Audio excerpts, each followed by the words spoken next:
so you got Conor Benn versus Chris Eubank Jr. this weekend. Gonna be a good one this Saturday. And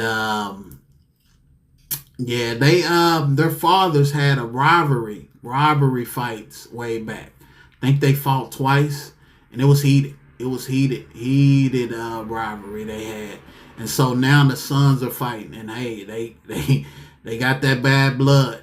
You know, they brought that bad blood from when their dads fought. So now they're getting in the ring. And Conor Benn, his last fight, I think, was at 154. And then he had a ban. He tested positive for PEDs. So he had to, he couldn't fight for a while. So, you know, everything's good with that. So he's back now fighting. And Chris Eubank Jr., you know, he's a 160 pounder. He's a middleweight. And so the contractual weight is 160. But the thing is, they have a rehydration clause. And what that means is that on the day of the fight, early in the morning, you can't weigh more than 10 pounds over the contractual weight, which is 160. So you can't weigh over 170 or it's a fine. And I just seen reports where they had the contractual weigh-in today, and Chris Eubank Jr., he weighed in at 160, 60.0 something. So he was, and they weighed him again, and he was still 160.0502 or something like that. So, but still, it doesn't matter. Doesn't matter. You got to come in 160 or below, or you're gonna get fined. And I saw where he was fined like $500,000. You know, $500,000 just for coming in 0.05, 0.02 over the 160 contractual weight.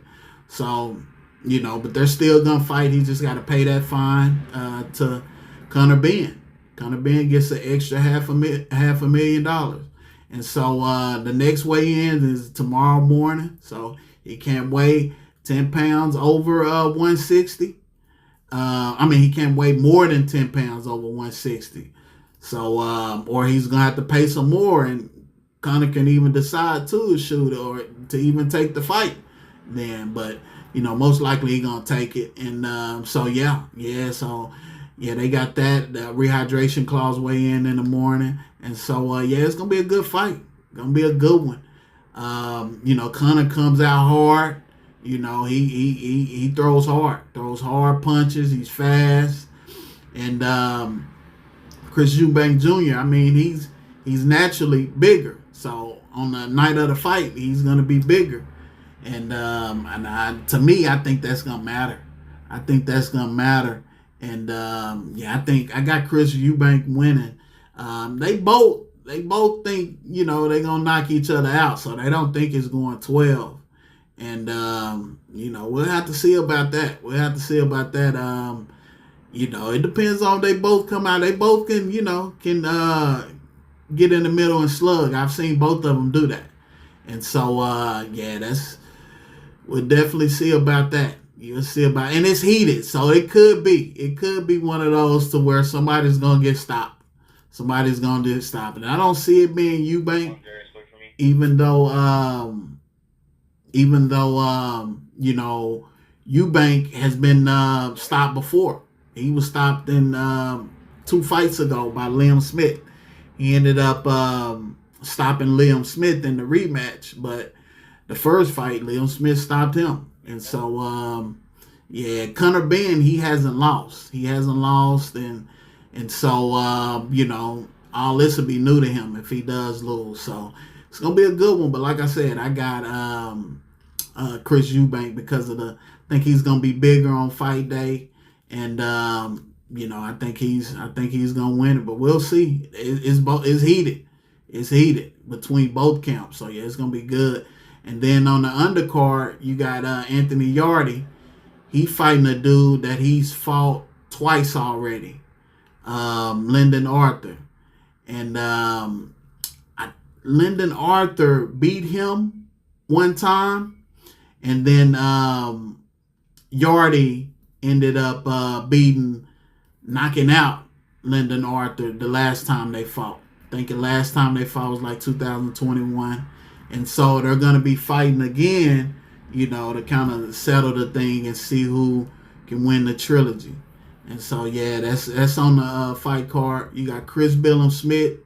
He's fighting a dude, Brandon Glanton. I think that's his name. But, yeah, he's just been talking big noise. Big noise, So that's going to be a heated little... And he's been also talking noise to Chevon Clark, one of my favorite little fighters out of the UK. Who's also on the card. But, yeah, Glanton... He just been talking noise to Billum-Smith and Chevon Clark. So, yeah, we'll see how Bland handle Chris Billum-Smith, because Chris Billum-Smith was a champion at a point. He was a champion at a point. So, he ended up losing his belts to, I forgot the dude's name. I think Gerdo.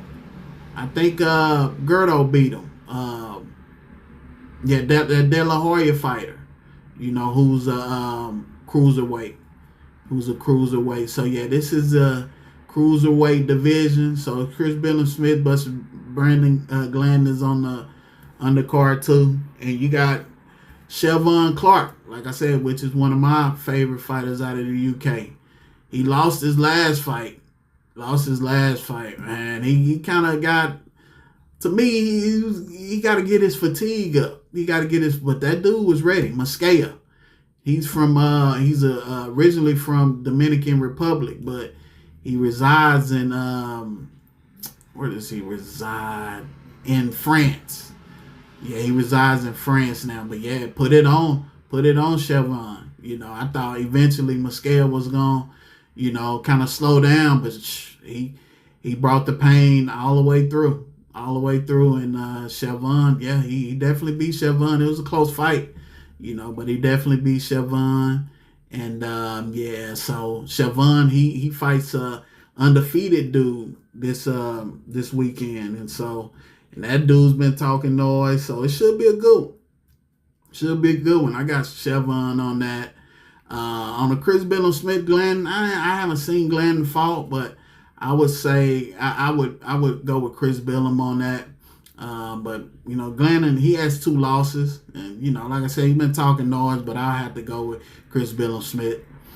And Liam Smith is also fighting on the undercard, too. He's fighting an undefeated dude. And so that fight should be a good one. Liam Smith, he fought Chris Eubank Jr. Eubank Jr. stopped him in the last fight, but in the first fight they had, he stopped Chris Eubank Jr. So Liam Smith, he can throw. So he got an undefeated fighter he's fighting, and it should be a good one. So that's the fight card. That's the Conor Benn versus Chris Eubank Jr. fight card. So yeah, it should be a good one.